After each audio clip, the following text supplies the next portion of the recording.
Students, this is Suraj Sah from Golden Dreams coaching classes. आज हम लोग देखेंगे एक्टिविटी टास्क 1 मैथ। ये क्लास 10 के लिए है, West Bengal Board of Secondary Education. सबसे पहला क्वेश्चन बोला है x square plus b x plus c is equal to 0। इस समीकरण को दोनों मूल समान होगा। इसका शर्त क्या है? दोनों मूल समान होने का शर्त होता है हम लोग का b square minus 4ac is equal to 0। यह शर्त के अनुसार दोनों मूल समान होते हैं। यह था क्वेश्चन नंबर 1। नेक्स्ट देखते हैं क्वेश्चन नंबर 2।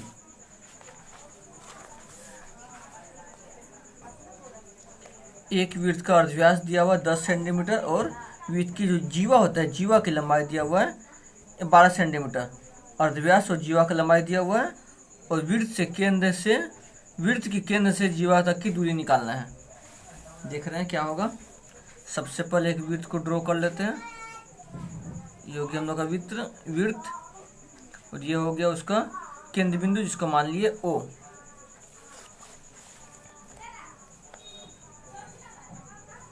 क्या किए, एक बोला था जीवा खींच लिया और उसके बाद अर्धव्यास बोला था। अर्धव्यास हम यहाँ से लेके यहाँ तक खींच ले रहे। ये हुआ मेरा अर्धव्यास मतलब R।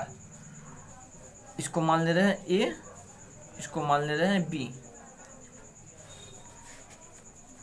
क्या किया, O केंद्र का एक वृत्त है। O केंद्र का एक वृत्त है। एक वृत्त ले लीजिए जिसका केंद्र क्या है, O है। खुद से एक लाइन यहाँ से ड्रॉ कर ले रहे हैं। ये वो रचना में क्या किए, O से लेके एक C तक लाइन ड्रॉ किए। जीवा खींचने का एक नियम होता है कि जब केंद्र बिंदु से जीवा पे एक लाइन को ड्रॉ करते हैं हम, तो हमेशा ये दोनों पार्ट आपस में बराबर होते हैं। मतलब AC बराबर CB होता है। तो हम लिख सकते हैं पहले जो OC है, OC वो लंब है, किस पे लंब है, AB पे। OC लंब है AB पे। ये किसके अनुसार है, रचना के अनुसार। उसके बाद नेक्स्ट देखते हैं इसका किसका मान दिया हुआ है। यहाँ पे दिया अर्धव्यास का मान दिया हुआ है। मतलब अर्धव्यास मतलब O से लेकर B तक का मान दिया हुआ है। अर्धव्यास मतलब मान दिया 10 सेंटीमीटर, ठीक है। और मैं जो जीवा है, जीवा का लंबाई यहाँ से लेके यहाँ तक, जीवा का लंबाई दिया हुआ है 12 सेंटीमीटर। मतलब AB का मान जो मैं दिया हुआ है वो दिया हुआ है 12 सेंटीमीटर। उससे हम लोग BC का मान निकाल सकते हैं। BC का अगर मान निकालेंगे तो हम बोले कि ये दोनों इक्वल पार्ट डिवाइड होता है। मतलब लिख सकते हैं AB/2, 12/2। इसको काटेंगे तो आएगा 6 सेंटीमीटर। इसका मान निकल गया 6 सेंटीमीटर। अब निकालना है, क्वेश्चन में निकालने बोला था वृत्त के केंद्र से जीवा की दूरी, मतलब ये वाला पार्ट का मान निकालना है। उसका फॉर्मूला होता है OC स्क्वायर। पहले देख ले रहे हैं समकोण त्रिभुज, लिख ले रहे हैं समकोण त्रिभुज OCB में क्या होता है, OC का निकालना है। OC square is equal to होता है OB स्क्वायर माइनस BC का square. OC square is equal to OB का मान निकाले थे आया था 10 का स्क्वायर, BC का 6 का square. OC is equal to लिख सकते हैं अंडर रूट 10 का स्क्वायर मतलब 100, 6 का स्क्वायर मतलब 36। OC is equal to under root 64। OC is equal to हो जाएगा 8 सेंटीमीटर। ये हो गया हम लोग का आंसर। O से लेके जीवा तक की दूरी कितना दिया हुआ है, 8 सेंटीमीटर। ये आंसर हो गया हम लोग का। जब इसको नोट करेंगे तो फिगर के साथ नोट कर लेंगे इसको। नेक्स्ट आते हैं क्वेश्चन नंबर 3। क्वेश्चन नंबर 3, दो घन का आयतन का अनुपात दिया हुआ है 1:8। तो दोनों घन के आधार का क्षेत्रफल कितना होगा। आयतन दिया हुआ है, मतलब दोनों घन कुछ इस प्रकार होगा। दो घन दिया हुआ है,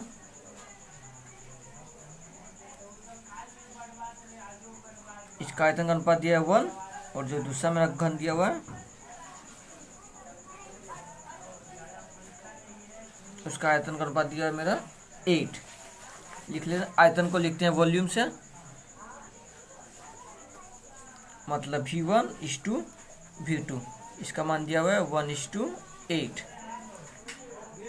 बटम करें V1/V2 इज इक्वल टू 1/8। अच्छा, वॉल्यूम का फार्मूला होता है जब घन रहता है, पहले मान लेते हैं इसका जो भुजा है उसको, भुजा को मान लिए x और इसका भुजा को मान लेते हैं y।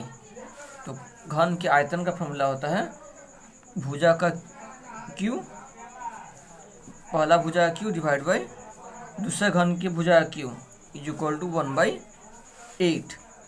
इसको लिख सकते हैं x बाई वाई का होल क्यू 1/2 का होल क्यू से होल क्यू कट जाएगा, आएगा x by y is equal to 1/2। सही है। x से 2 में इंटू कर सकते हैं और y से 1 में, y से 1 में करेंगे तो आएगा y, 2 से x में करेंगे तो आएगा 2x। y का मान निकल गया। अब बोला है निकालना क्या था, आधार का क्षेत्रफलों का अनुपात। क्षेत्रफल लगा रहे हैं, क्षेत्रफल का फॉर्मूला होता है 6 इंटू भुजा का स्क्वायर। घन का क्षेत्रफल का फॉर्मूला होता है 6 इंटू भुजा का स्क्वायर। ओके, इसमें दो को दिया हुआ, एक पहला घन एक ठो दूसरा घन, तो लिख रहे हैं यहाँ पे पहला घन का क्षेत्रफल डिवाइड बाई दूसरा घन का क्षेत्रफल। पहला घन का क्षेत्रफल 6 इंटू भुजा का स्क्वायर डिवाइड बाई फिर से 6 इंटू भुजा का स्क्वायर नीचे में। और आप लोग ध्यान दिए होंगे तो y के जगह लिख सकते हैं 2x, तो यहाँ 6 से 6 कटेगा, नीचे लिख सकते हैं x स्क्वायर और 2x का होल स्क्वायर, मतलब x स्क्वायर बाई 4x का स्क्वायर। x स्क्वायर से x स्क्वायर कट जाएगा, मतलब आएगा 1/4।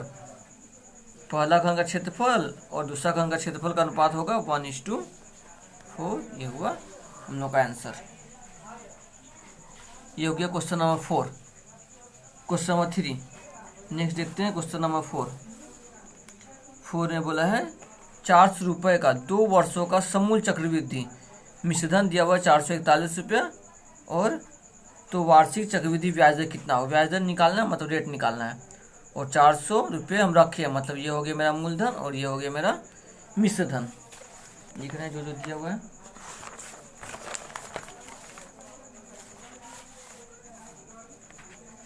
क्वेश्चन नंबर 4 के लिए दिया हुआ हम लोग का मूलधन दिया हुआ है। मूलधन को लिखते हैं P से, इसका दिया हुआ है 400 रुपीज़, ये लिख दिए मूलधन। और क्या दिया हुआ है, मिश्रधन दिया हुआ है। मिश्रधन को लिखते हैं A से, ये मतलब अमाउंट 441 रुपये।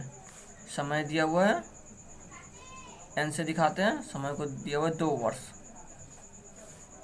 उसके बाद ब्याज दर निकालना है। ब्याज दर मतलब हम लोग का हुआ रेट को निकालना है। मिश्रधन का फॉर्मूला होता है A is equal to P into 1 plus R/100 का पावर N। P को यहाँ लेके आ रहे हैं तो हो जाएगा A/P is equal to 1 plus R/100 to the power N। A का मान दिया हुआ था 441 और P का मान दिया हुआ था 400। पुट कर दिए 1 प्लस R/100, इसका पावर हो जाएगा 2। 441 को लिख सकते हैं 21 का स्क्वायर होता है ये, और ये होता है 20 का स्क्वायर। 21 का स्क्वायर बाई 20, 1 प्लस R/100 का स्क्वायर, ये स्क्वायर से स्क्वायर कट जाएगा, तो यहाँ बचेगा 21/20 is equal to 1 plus R/100। 1 को यहाँ लेके आएंगे, लिख सकते हैं R/100 is equal to 21/20 minus 1। R/100 into करेंगे तो 20 से किए तो 20, 21 में से 20 को घटाएंगे तो 1/20 आया। और काट R का मान निकालेंगे तो आएगा 1/20 इंटू 100, 20×5 = 100। R का मान निकला 5% आंसर। ओके, ये हो गया क्वेश्चन नंबर 4। नेक्स्ट देखते हैं क्वेश्चन नंबर 5। क्वेश्चन नंबर 5 दिया हुआ है x, 12, y, 27। इसमें x और y का मान निकालना है। इसको लिख सकते हैं x/12 is equal to 12/y is equal to y/27। कोई भी दो को लेके सोल्व कर रहे हैं। पहले y का निकालना है तो y, और y वाला को ले रहे हैं 12/y is equal to y by 27। Y से वाई में किए तो वाई स्क्वायर, यहाँ पे आएगा 12 इंटू 27 वाई का स्क्वायर। 12 को लिख सकते हैं 2 इंटू 2 इंटू 3, और 27 को लिख सकते हैं 3 इंटू 3 इंटू 3, 27 लिख दिए। वाई का मान निकालेंगे तो 2 को 2 का जगह 1 2, फिर 2 3 का जगह 1 3, फिर 2 3 का जगह 1 3, मतलब वाई का मान आएगा 3 3 का 9, 9 दूना 18। वाई का मान आ गया हम लोग का 18। अब निकालना एक्स का मान। एक्स का मान निकालना है, फिर से दो संख्या को ले रहे हैं, तो ले लिया हम x बट्टा 12 इज इक्वल टू 12 बटा वाई। एक्स बट्टा 12 लिखे, 12 वाई के जगह पुट करना था 18, 6 दूना 12, 6 तिया 18। एक्स इज इक्वल टू 2 बटा 3, ये यहाँ पे डिवाइड, वहाँ जाके इंटू 3 चौके 12। एक्स इज इक्वल टू आ गया मेरा 8 आंसर, और y is equal to 18। Question number 5 तो हो गया। नेक्स्ट देखते हैं क्वेश्चन नंबर 6।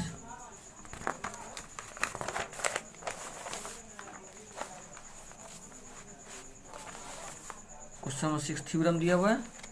क्या दिया हुआ है? एक वृत्त का केंद्र O है। एक वृत्त का केंद्र ले रहे हैं, एक वृत्त लिए जिसका केंद्र बोला है O लेने के लिए, O ले लिए, और कुछ बोला हुआ है केंद्र को O ले लिए, और बोला है उसका व्यास AB होगा। उसका व्यास जो होगा वो मेरा नाम क्या हो जाएगा AB। उसके बाद बोला हुआ है C और वृत्त पर अवस्थित एक बिंदु है। C को वृत्त पे कहीं भी एक बिंदु ले सकते हैं, हम यहाँ ले लिए, और C से O को मिला दिए। किसका मान दिया हुआ? दिया हुआ है OBC is equal to 60 degree. OB और C इसको मिलाना पड़ेगा, तो OBC इज इक्वल टू दिया हुआ है 60 डिग्री। ये मेरा गिवन है, और निकालना है OCA का मान निकालना है। OC और A का मान निकालना है। पहले देख रहे हैं त्रिभुज OCB में, OCB में B में क्या देखे, देखो देखिए ये मेरा अर्धव्यास है, O से लेकर C और O से लेकर B, दोनों अर्धव्यास है। दोनों अर्धव्यास है मतलब दोनों का मान इक्वल होगा, तो लिख सकते हैं OB is equal to OC। ये दोनों क्यों इक्वल है? क्योंकि ये अर्धव्यास है। लिख लिए। जब दोनों भुजा का मान इक्वल हो गया तब हम लोग सीखे त्रिभुज की जब दोनों भुजा इक्वल होते हैं तो उसको बोलते हैं समद्विबाहु त्रिभुज। तो इससे क्या साबित हुआ? OCB एक समद्विबाहु त्रिभुज है।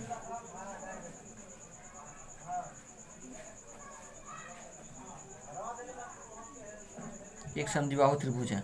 लिख लिए। समद्विबाहु त्रिभुज मतलब दो भुजा इक्वल, जिसका दो भुजा इक्वल होता है उसका दो कोण भी हम लोग का इक्वल होता है। तो इसको लिख सकते हैं OBC is equal to OCB is equal to 60 degree. इसके सामने वाले दोनों कोण इक्वल होते हैं, इसका सामने वाले ये और ये दोनों क्या हो गए? इक्वल हो गए। अब लिखते हैं नाउ, इसका मान निकालना है, इसको इससे मिला दे रहे हैं। देख रहे हैं ACB में, ACB। अच्छा, जब भी अर्धव्यास अर्धवृत्त ले रहे हैं वहाँ से कोई भी हम लोग कोण बनाना है तो हमेशा वो समकोण होता है। हम लोग देखेंगे कि कोई भी कोण बनाते हैं हमेशा वो 90 डिग्री का होता है। 90 डिग्री मतलब ये कोण भी हम लोग कितना होगा? 90 डिग्री। ये 60 हुआ, इसको भी हम लोग प्रूफ कर दिए 60 है, तो ये और 60 है, और दोनों मिलाकर अगर 90 है तो ये 60 है, तो ये कितना हो जाएगा? ये हो जाएगा हम लोग का 30 डिग्री। क्यों? क्योंकि हम लोग सीखे formula ACB is equal to 90 degree. ये कब होता है? क्योंकि अर्धवृत्त के बीच में जो कोण होता है वो हमेशा समकोण होता है। अर्धवृत्त पर जो कोण बनता है समकोण होता है। ओके, लिख दिए। मतलब ये समकोण किससे किससे मिलके बना है? मिलके बना है OCA और OCB से। किससे बना है मिलके? OCA plus OCB is equal to 90 degree. OCA का मान निकालना है, OCA निकाल सकते हैं 90 degree minus angle OCB।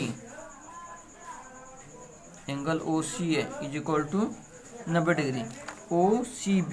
OCB में इसका मान दिया हुआ है, OCB का दिया हुआ 60 डिग्री। ये निकला मेरा 60 डिग्री, तो angle OCA is equal to आएगा 30 डिग्री आंसर। ओके, ये वो क्वेश्चन नंबर 6 हो गया हम लोग का। अब देखते हैं क्वेश्चन नंबर 7। यदि किसी खंड के चारों, अच्छा जो दीवार दिया हुआ है वो दीवार मिस्टेक है, या साइड होगा, भुजा या फिर साइड की ऊंचाई होगा। ठीक है, देख रहे हैं क्या होता है अब इसका क्वेश्चन नंबर 7 में। बोला ये किसी घन ले लिए, घन मतलब जिसका सब भुजा इक्वल ले लिए घन, इसका एक भुजा और ए मान लेते, सारा भुजा कितना हो जाएगा हम लोग का, सारा भुजा हो जाएगा ए। तो भुजा को ले लिए ए, निकालना क्या हम लोग का, बोला है उसकी ऊंचाई को, भुजा की जो ऊंचाई उसको 50% बढ़ा दिया गया। तो आधार का क्षेत्रफल कितना परसेंट बढ़ा, मतलब क्षेत्रफल निकालना है। क्षेत्रफल निकालना है, क्षेत्रफल फॉर्मूला होता है 6 गुना भुजा का स्क्वायर, 6 गुना भुजा का स्क्वायर। अब क्या गया, 50% इंक्रीज कर दिया गया। 50% बढ़ाने पर अब हम लोग का जो नई भुजा हो उसकी लंबाई कितना होगा, जितना पहले था, पहले ए था ए का, अब उससे कितना बढ़ गया, ए का 50% मेरा इंक्रीज हो गया। तो इसको लिख सकते हैं ए प्लस 50 ए बाई 100। 100 से में किया तो 100, उसमें 50 जोड़ेंगे तो 150 ए बाई 100। 0 से 0, 5 3 15, 5 दूना 10, 3 ए बाई 2। ये निकल गया भुजा। अब क्षेत्रफल निकाल रहे हैं, नया क्षेत्रफल क्या होगा, 6 गुना भुजा का स्क्वायर, 6 गुना भुजा का स्क्वायर, 6 गुना 9 ए का स्क्वायर बाई 4। सोल्व करेंगे तो 2 दूना 4, 2 3 6 आएगा 27 ए का स्क्वायर बाई 2। ये निकल गया हम लोग का नया क्षेत्रफल। अब निकालना है कितना परसेंट इंक्रीज हुआ। तो ये तो मेरा जो भुजा बड़ा उससे निकला है, मतलब ये क्षेत्रफल मेरा बड़ा होगा किससे, या पहले वाला से। तो क्षेत्रफल में वृद्धि निकाल रहे हैं, क्षेत्रफल में वृद्धि कितना हो जाएगा, 27 ए का स्क्वायर बाई 2 माइनस 6 ए का स्क्वायर। सोल्व करेंगे तो 6 दूना 12 ए का स्क्वायर, 27 में से 12 को घटाएंगे तो आएगा 15 ए का स्क्वायर डिवाइड बाई 2। ये हुआ क्षेत्रफल। लेकिन बोला है सवाल में क्षेत्रफल में प्रतिशत वृद्धि निकालना है। क्षेत्रफल में प्रतिशत वृद्धि, प्रतिशत वृद्धि मतलब जो जितना पहले था 6 ए का स्क्वायर, ठीक है, और जितना अभी आया 15 ए का स्क्वायर बाई 2। प्रतिशत निकालना मतलब 100 से इंटू, ये 2 को नीचे लेके आ रहे हैं तो होगा 15 ए का स्क्वायर 6 ए का स्क्वायर इंटू 2 इंटू 100। ए स्क्वायर से ए स्क्वायर कटेगा, 2 से 50 बार में, 2 से 3 बार में, 2 से 25 बार में, 3 5 15, 25 5 125%। ये हो गया हम लोग का आंसर। लास्ट हम देखते हैं क्वेश्चन नंबर 8 में क्वेश्चन दिया हुआ है 2x + 1 + 3 बाई 2x + 1 = 4। यहाँ पे कुछ गिवन है, क्या दिया हुआ है, जो x होगा वो नॉट इक्वल टू -1/2 होगा। सोल्व करने का दो तरीका, इसको सिंपल तरीके से सोल्व कर सकते हैं या तो 2x + 1 को a मान के भी सोल्व कर सकते हैं। हम सिंपल कर रहे हैं, इससे इसमें इंटू करेंगे तो आएगा 2x + 1 का square + 3 divide by 2x + 1 = 4। a + b का होल स्क्वायर आएगा a square + 2ab + b square + 3 मेरा पहले से था, इसको वहाँ ले जा रहे हैं, यहाँ डिवाइड तो वहाँ जाएगा तो इंटू आएगा 8x + 4, 4x का स्क्वायर + 2x + 4 = 8x + 4। सबको यहाँ लेके आ रहे हैं तो 4x square + 2x + 4 minus 8x - 4 = 0। 4x का स्क्वायर इसका + 2ab, यहाँ मिस्टेक की 2ab था तो 4x हो जाएगा। 4x में से 8x घटाएंगे तो आएगा -4x, 4 में से 4 घटाएंगे तो कुछ नहीं, दोनों कट गया, मतलब आ जाएगा 0। कॉमन निकाल लें, 4x को निकालेंगे तो होगा x - 1 = 0। आइदर और कर रहे हैं, either 4x is equal to 0 और x इज इक्वल टू 0 और x minus 1 is equal to 0, x is equal to 1। ये हो गया हम लोग का answer. Either x is equal to 0 हो सकता है और x इज इक्वल टू 1 हो सकता है। ये था हम लोग का क्लास 10 मैथ एक्टिविटी 1, ये कंप्लीट हो चुका है। नेक्स्ट वीडियो में देखेंगे activity 2। Thank you very much.